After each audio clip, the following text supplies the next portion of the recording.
Hola, hola a todos, ¿cómo están? Muy buenas noches, espero que se encuentren bastante bien. El día de hoy vamos a empezar con las clases de lengua y literatura, recordando que la semana... Uy, dame un segundito.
Ok, mis chicos, mil disculpas.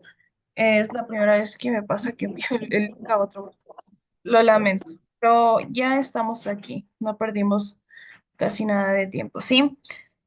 Em, Ventajosamente me ayudaron porque suele estar, sucede, se movió el chat, básicamente.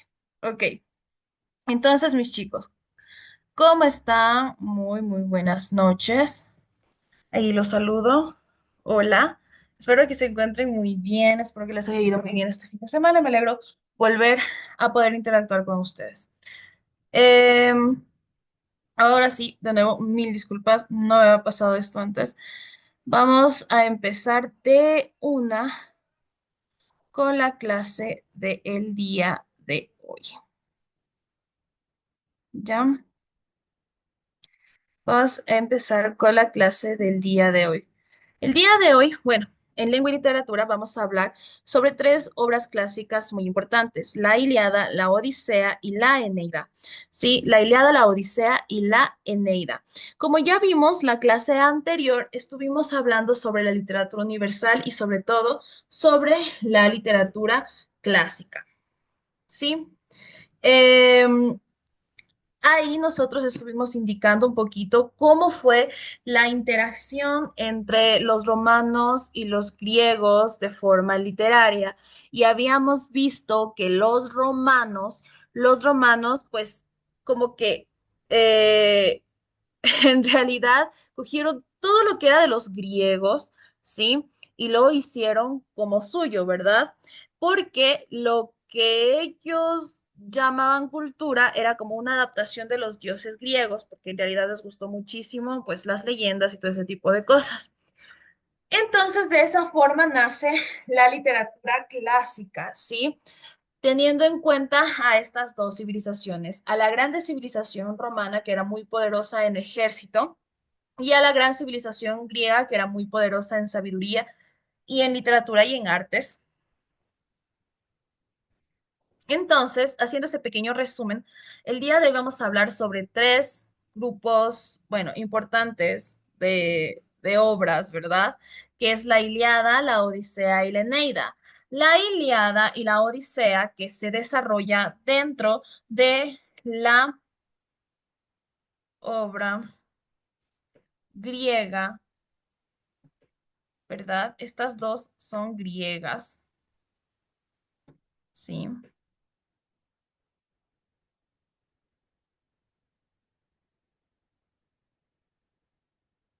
Son griegas.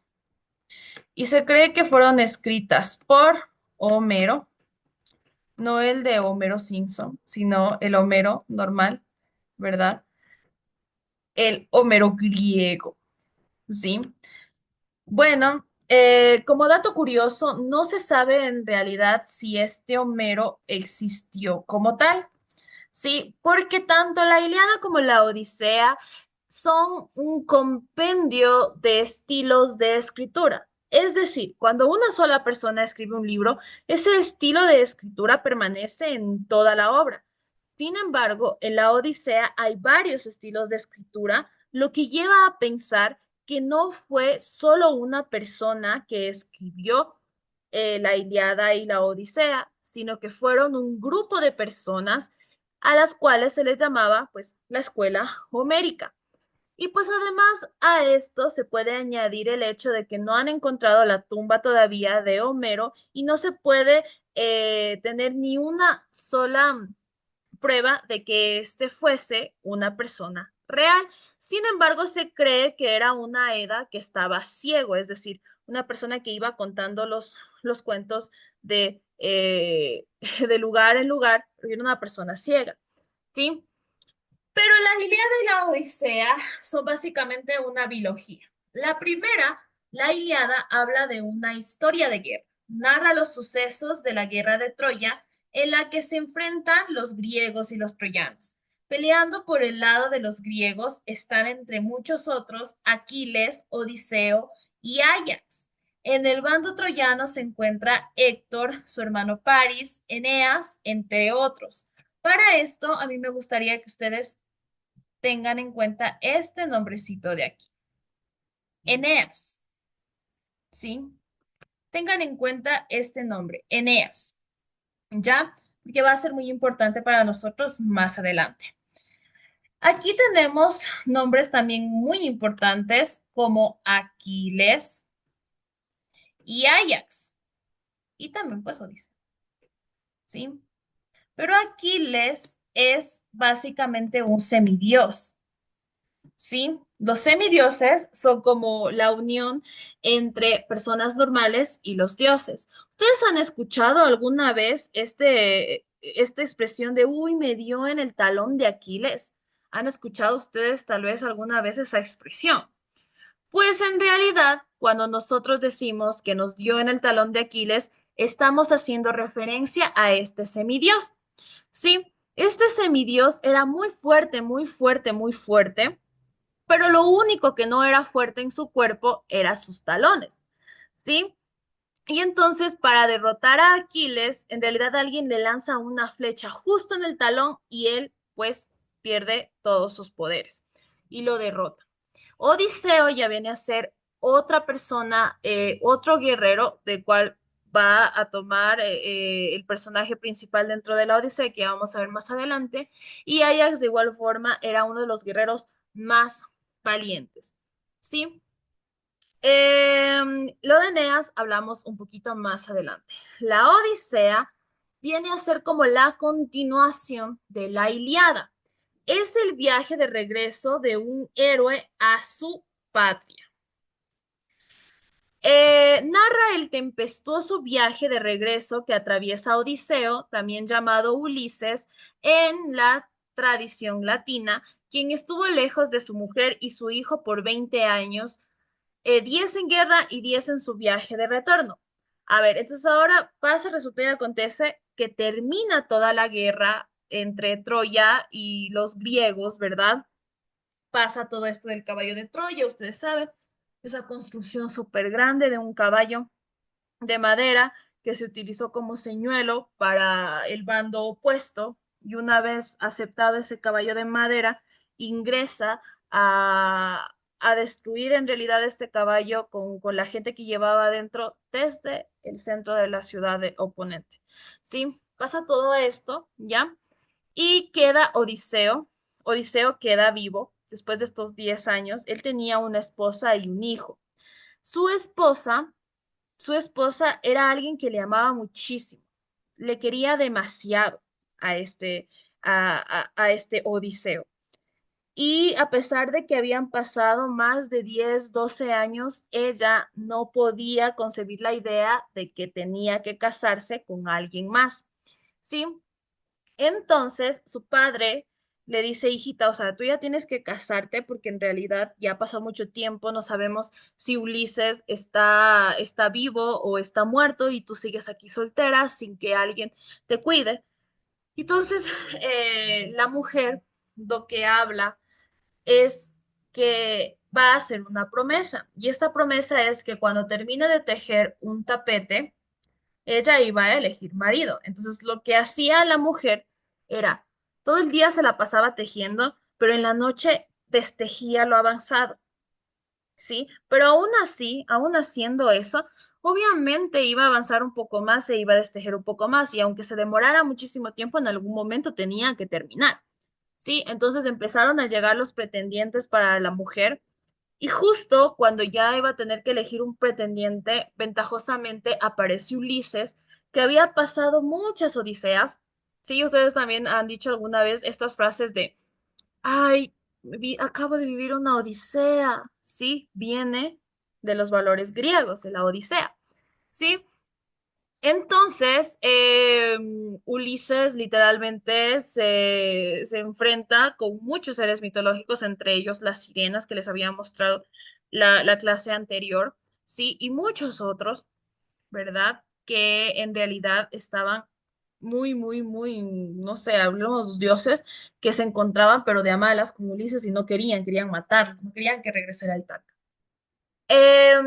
Pero lo hace, regresa. E imagínense que pasan 10 años, ¿verdad? Pasan 10 años, uno demacrado, con heridas, no sé, más viejo, ¿verdad? Nadie le reconoce. Al momento en que Ulises llega a Ítaca, nadie le reconoce, era como un pordiosero, ¿sí? Pero pasa, resulta y acontece que el primero que le reconoce a Ulises es su perro, ¿sí? Es su perro. El perro es el primero que le reconoce a Ulises. Y posteriormente lo hace su hijo. Y luego, después de que Ulises vota venciendo a toditos no sé si, los pretendientes de su mujer, ahí su mujer se da cuenta, porque ya iba a ser obligada en realidad a casarse con el mismo Ulises, pero ya después se da cuenta que era su marido. Y así termina la Odisea de Homero. Y la Eneida fue escrita por el poeta Virgilio. A ver, voy a escribirlo de una mejor forma. La Eneida fue escrita por Virgilio, el cual tenía una misión, y es que el emperador de ese entonces le dijo a Virgilio que debía realizar una historia que logre identificar o que logre explicar el origen divino de este emperador y que logre hacer también una historia de creación de Troya un poquito más épica que la que fue la historia, pues canon, que era la de Rómulo y Remo, estos dos hermanos que fueron abandonados y criados por una loba y que posteriormente crean Roma. Quería algo más épico. Entonces lo que hace Virgilio es tomar a Eneas, justamente al que les dije que no le movieran el ojo, y hacerle una historia, porque era uno de los personajes a los cuales no se cerraba su ciclo en la Ilíada ni en la Odisea. Entonces, a partir de las lecturas homéricas, Virgilio hace que la historia de la Eneida fuera una historia de un héroe que funda una nueva patria tras ser derrotados por los griegos. Narra la travesía de Eneas para llegar a Italia a fundar una nueva patria después de que Troya haya sido destruida por los griegos. ¿Sí?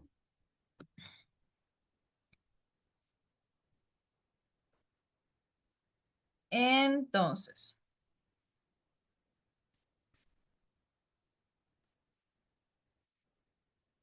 vamos a leer una pequeña parte de la Ilíada, perdón, sí, de la Ilíada. Es una pequeña parte de la Ilíada.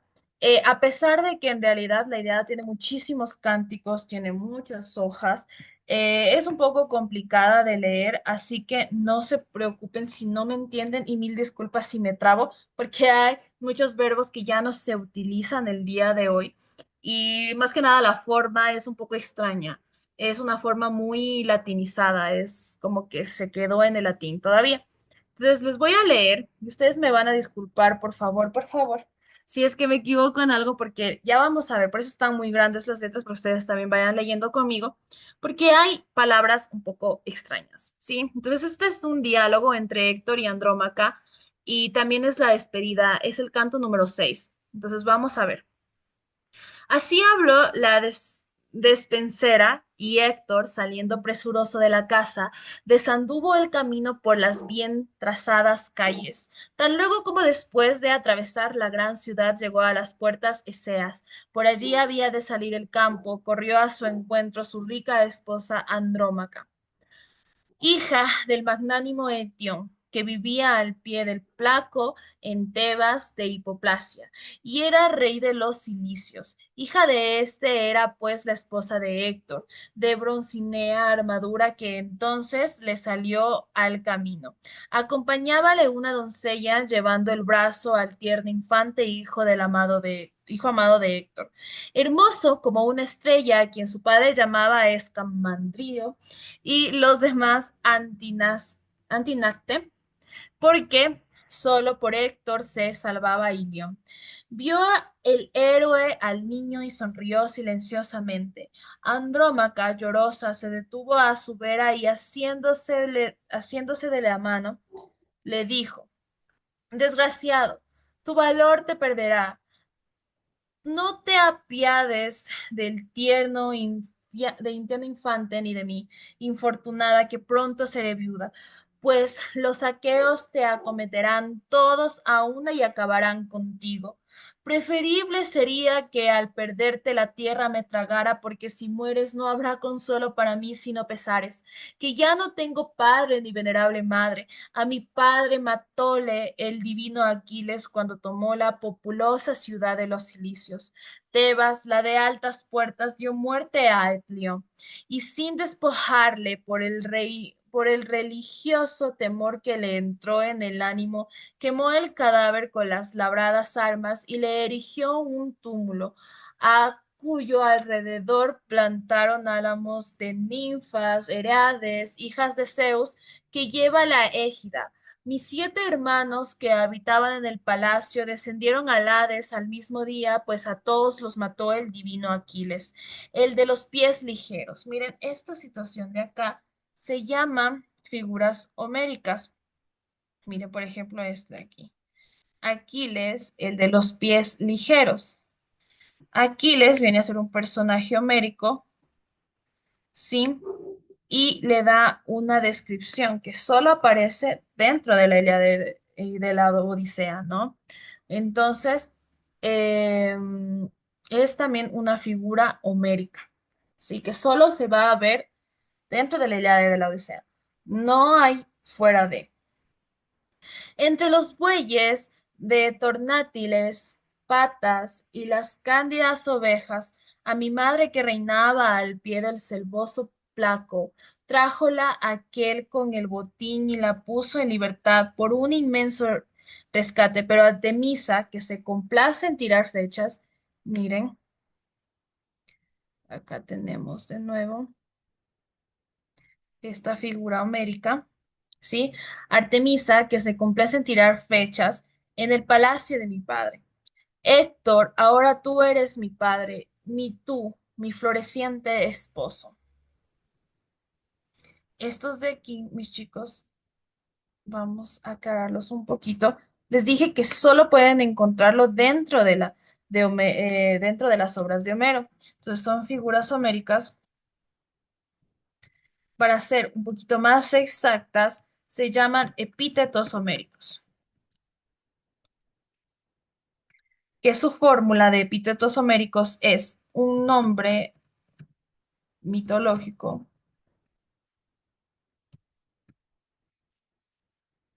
plus más una descripción que solo pertenece a este nombre mitológico. Descripción que solo pertenece a este nombre mitológico. Sí, que solo pertenece a este nombre mitológico. ¿Ok? Sí, perfecto.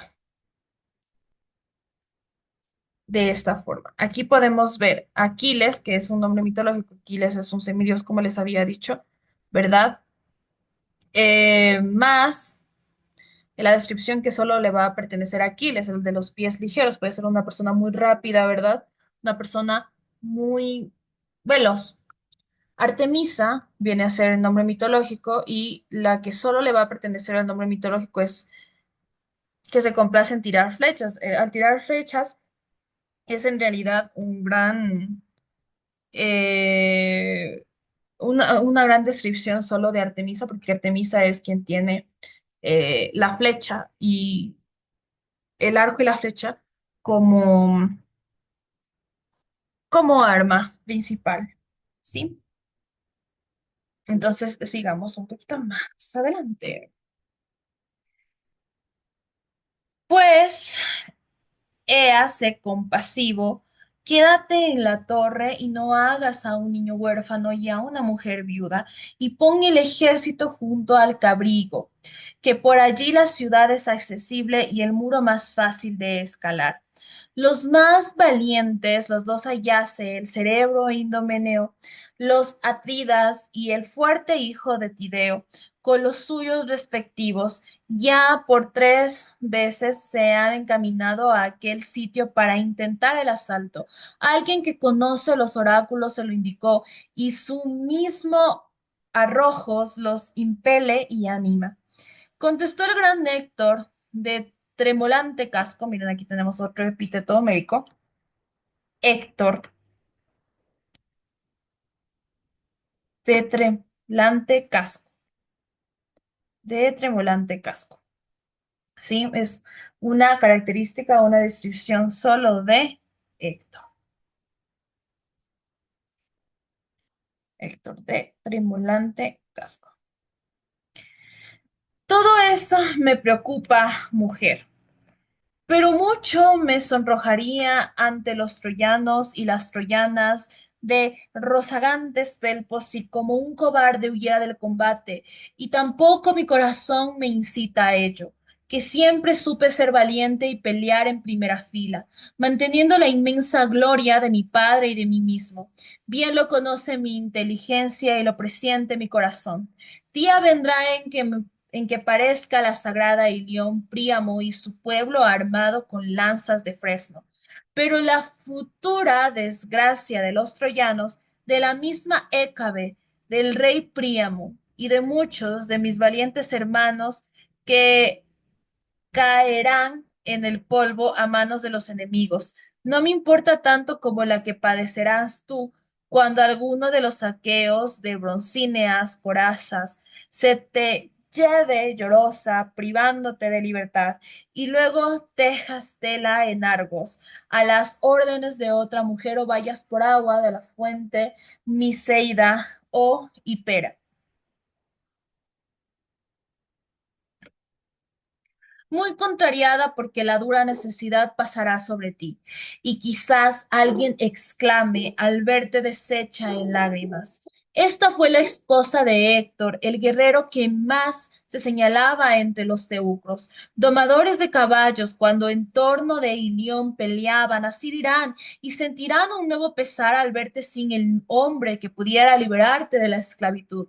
Pero qué montón de tierra cubra mi cadáver antes que oiga tus clamores o presencie tu rapto. Así, diciendo el esclarecido Héctor, tendió los brazos a su hijo y éste se recostó gritando en el seno de la nodriza de bella cintura por el terror que el aspecto de su padre le causaba.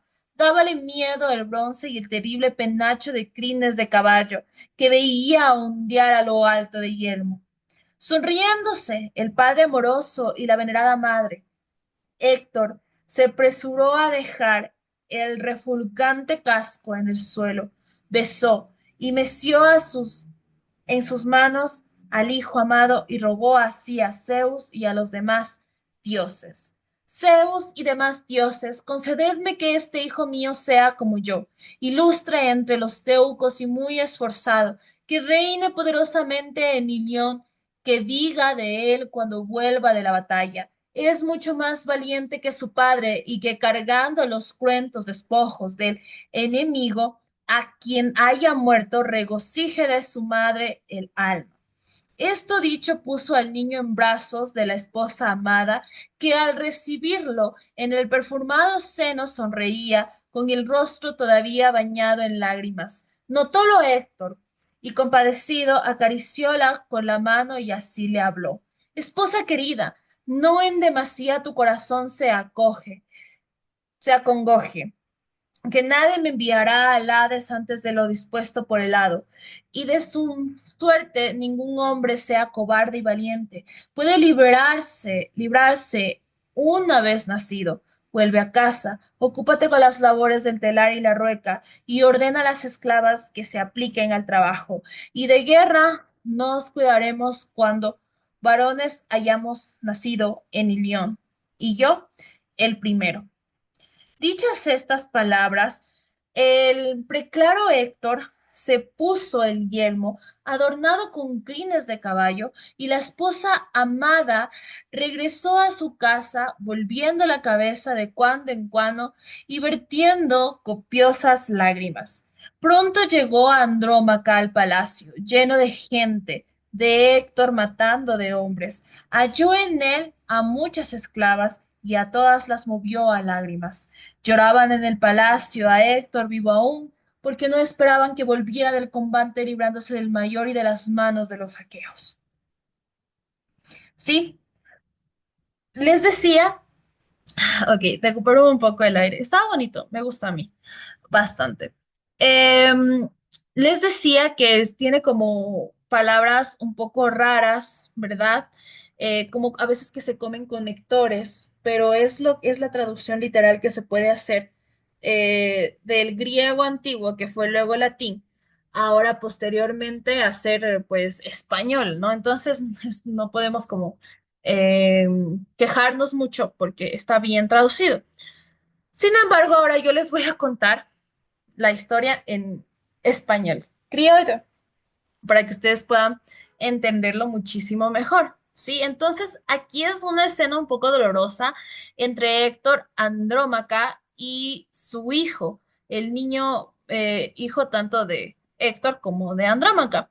Héctor está a punto de partir a la guerra y Andrómaca está tratando de persuadir a Héctor para que no vaya. Andrómaca, a pesar de ser una mujer muy rica, una mujer que tiene mucho dinero por ser hija de un magnánimo león, sí, de un jefe en realidad. A pesar de esto, tiene mucho miedo de quedarse sola, porque, como les decía antes, ¿no? Las mujeres dentro de Grecia, dentro de Roma, no debían poder quedarse solas jamás. Debían tener siempre a un hombre atrás, ¿verdad? Andrómaca además ya había sufrido la pérdida tanto de su padre como de sus hermanos y tenía mucho miedo que Héctor no regresara de la guerra de Troya. porque era muy sanguinaria. Y ustedes ya vieron que duró como 10 años. Andrómaca le ruega que no se vaya, que no le deje a ella ni a su hijo, que qué pasará, qué dirán de ella si es que en algún momento Héctor muere, qué le pasará a ella. Entonces ella estaba como muy desesperada por poder convencer a su marido de que no vaya a la guerra, que no sea uno de los tantos que morirían dentro de esa guerra. Sí, porque la iba a dejar totalmente sola a ella y a su hijo. Sin embargo, sin embargo, eh, le dice, o sea, si no te preocupa lo que nos vaya a pasar a mí y a tu hijo, puedes irte, en realidad, eh, no mires atrás por poco, les dice, ¿verdad? Luego dice, todo esto me preocupa, mujer. O sea, a Héctor sí le preocupaba en realidad, pero lo que más le preocupaba era mancillar el honor que él tenía como guerrero. Además que le preocupaba que si él no hacía este pequeño esfuerzo mínimo por salvar a su patria, obviamente a su hijo y a su esposa le iba a ir peor. Sí, les iba a ir muchísimo peor. A su esposa la iban a raptar y ustedes saben que hay crímenes de guerra muy terribles. Y obviamente a su hijo también lo iban a, muy probablemente a matar. Sí, entonces, lo que hace él es básica y sencillamente decirle, o sea, mujer, date cuenta que si yo no hago esto, tampoco voy a poder salvarles a ustedes. Eh, y también le cuesta mucho eso.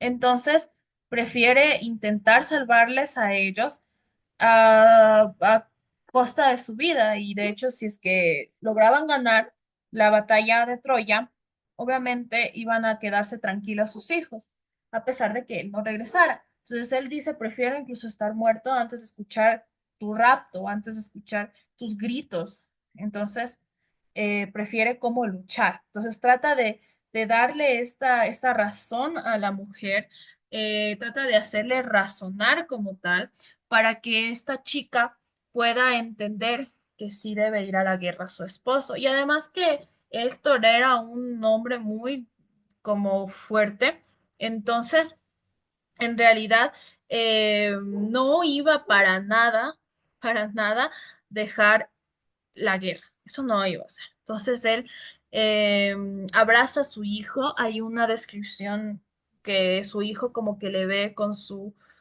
armadura de soldado griego, con esos crines y cosas que llamaban la atención de los soldados griegos en ese entonces. Y pues Héctor ruega a Zeus que su hijo sea igual de valiente como lo es el mismo Héctor, ¿no? Entonces, que también sea una persona que luche y que reine en León. Recuerden que vienen eh, de familia aristocrática y que si él muere, pues recuerde cuál valiente fue su padre y que sea igual que él.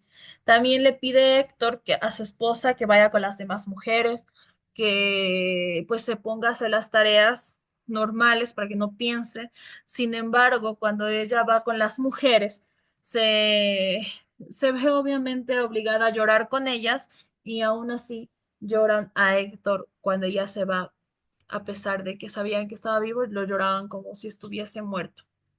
Entonces, mi pregunta es, ¿qué hubieran hecho ustedes? ¿Ustedes hubieran o dejarían a uno de sus parientes irse a la guerra así como si nada, eh, poniendo su vida en riesgo? Yo tal vez, no sé, me aventuro a decir que tal vez muchos de ustedes tienen parientes que son militares y en alguna ocasión les ha dado muchísimo miedo que ellos vayan a cumplir con su deber. Y yo siento que sí.